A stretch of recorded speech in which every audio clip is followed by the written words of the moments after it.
I hope you forgive me, Mr. Valentine, but my business requires good day to you. He begs pardon like a hangman at an execution. But I have got a reprieve. I'm surprised. What?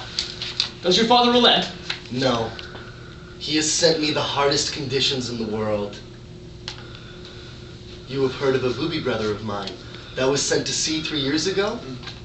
This brother, my father hears is slandered, whereupon he very affectionately sends me word.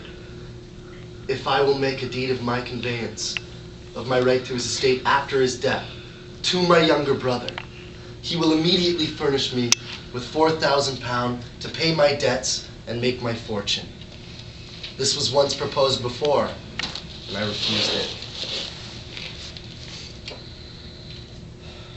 But with the present impatience of my creditors for their money and my own impatience of confinement, forced me to consent. A very desperate demonstration of your love for Angelica.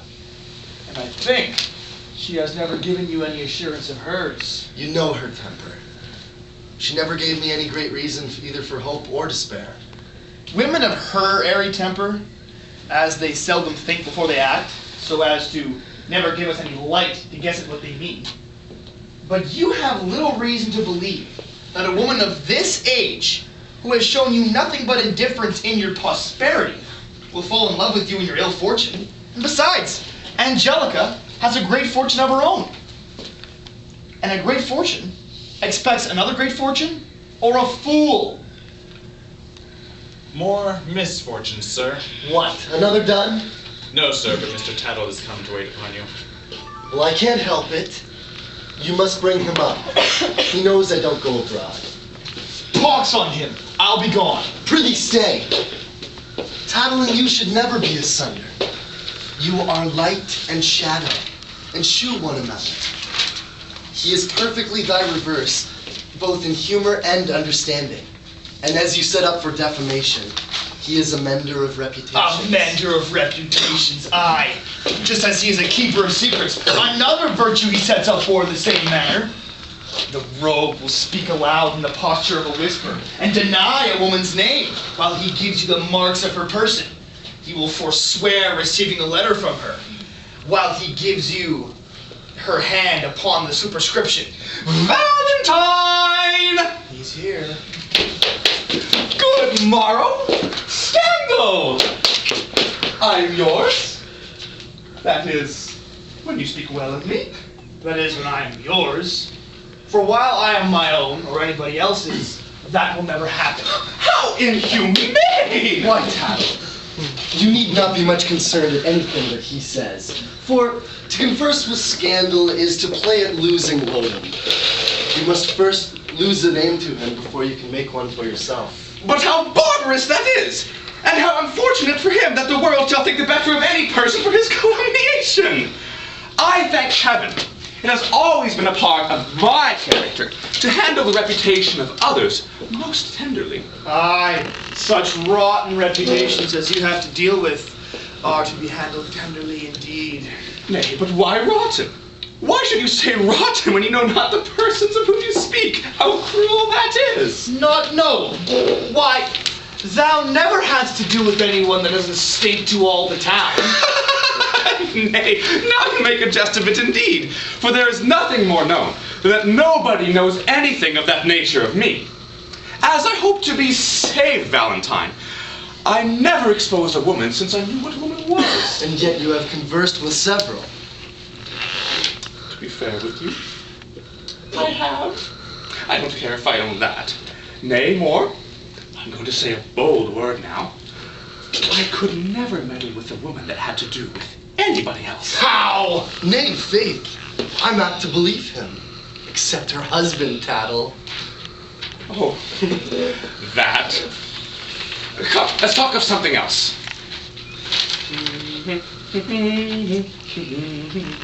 Hang him. Let him alone. He has a mind we should inquire. Valentine, I supped last night with your mistress. And her uncle, old Forsyte. I think your father lies at Forsyte's. Yes. Upon my soul, Angelica's a fine woman. And so is Mistress Forsyte. And her sister, Mistress Frail. Yes, Mistress Frail is a very fine woman. We all know her. Oh, that is not fair. What? To tell. To tell what? Why? What do you know of Mrs. Frail? Who, I?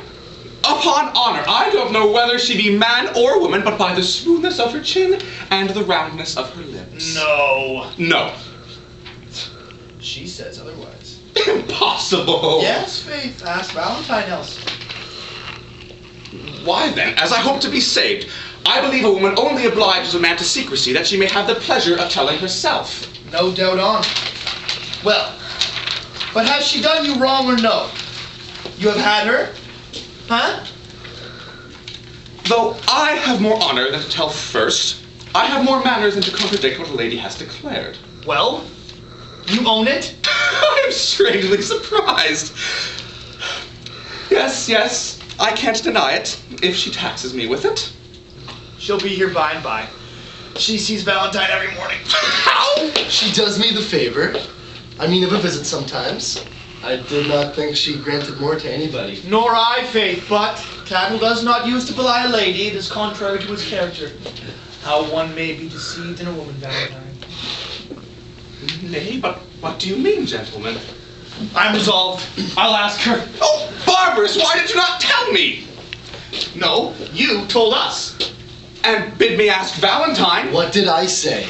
I hope you won't bring me to confess an answer when you never asked me the question. But, gentlemen, this is the most inhumane proceeding. Nay, if you have known scandal thus long, and cannot avoid such a palpable decoy as this was, the ladies have a fine time, whose reputations are in your keeping. Sir, Mistress Frail has sent to see if you're stirring. Shoo her up when she comes. I'll be gone. You'll need her. Have you got a back way? If you were, you have more discretion than to give Scandal such an advantage. Why, your running away will only prove all that he can tell her. Scandal, you will not be so ungenerous. Oh, I shall lose my reputation of secrecy forever. I shall never be received but upon public days. I shall never be admitted beyond a drawing room. I shall never see a bedchamber again. Never be locked in a closet, nor run behind a screen, or under a table, or be distinguished among the waiting women by the name of trusty Mr. Tattlemore. You will not be so cruel. Scandal, have pity on him. He'll yield to any conditions. Any terms. Well, come then. Sacrifice half a dozen women of good reputation to me presently. Come. Where are you, familiar? And see if they are women of good quality too. The first quality. 'Tis very hard. Won't a baronet's lady pass? No, nothing under right honorable. Oh, inhumane! You don't expect their names? No, their titles shall serve. Alas, that's the same thing! Pray, spare me their titles. I'll describe their persons. Well, begin then. But take notice, if you are so ill a painter that I cannot know the person by your picture of her, then you must be condemned, like all other bad painters, to have your name at the bottom. Well, first then... Hey, Dave! Oh, unfortunate, she's come already. Will you have patience till another time? I'll double the number. Well, on that condition, take heed you don't fail me. I shall get a fine reputation by coming to see fellows in the morning. Scandal, you devil, are you here as well? Oh, Mr. Tattle, everything is safe with you, we know. Tattle? Oh, madam, you do me too much honor. Well, Lady Galloper, how does Angelica? Angelica, manners! What? You will allow an absent lover? No, I'll allow a lover present with his mistress to be particular. But otherwise, I think his passion ought to give place to his manners. But what if he have more passion than manners? Then let him marry and reform. Marriage indeed may qualify the fury of his passion, but it very rarely mends a man's manners. You are most mistaken in the world. There is no creature perfectly civil but a husband. For in a little time he grows only rude to his wife, and that is the highest good breeding, for it begets his civility to other people. Well, I'll tell you news. I suppose you hear your brother Benjamin has landed, and my brother Forsyth's daughters come out of the country. I assure you there's a match talked of by the old people. Well, if he be but as great a sea beast as she a land monster, we will have the most amphibious breed. The progeny will be all otters. He has been bred at sea, and she has never been out of the country. Ox take them! Their conjunction abodes no good, I'm sure. Now you talk of conjunction. My brother Forsyth has cast both their nativities and prognosticates an admiral and an eminent justice of the peace to be the issue male of their two bodies. 'Tis the most superstitious old fool. Now come, I must have something. Step into the next room, and I'll give you something. Aye, we'll all give you something. Well, I'll come, if only it be to disprove you. Sir, here's the steward again from your father. I'll come to him. Will you give me leave? I'll wait on you again presently. No, I'll be gone. Come, who squires me to the exchange? I must call my sister Forsyth there. I will. I have a mind for your sister. Sybil! I will. I have a tender for your ladyship.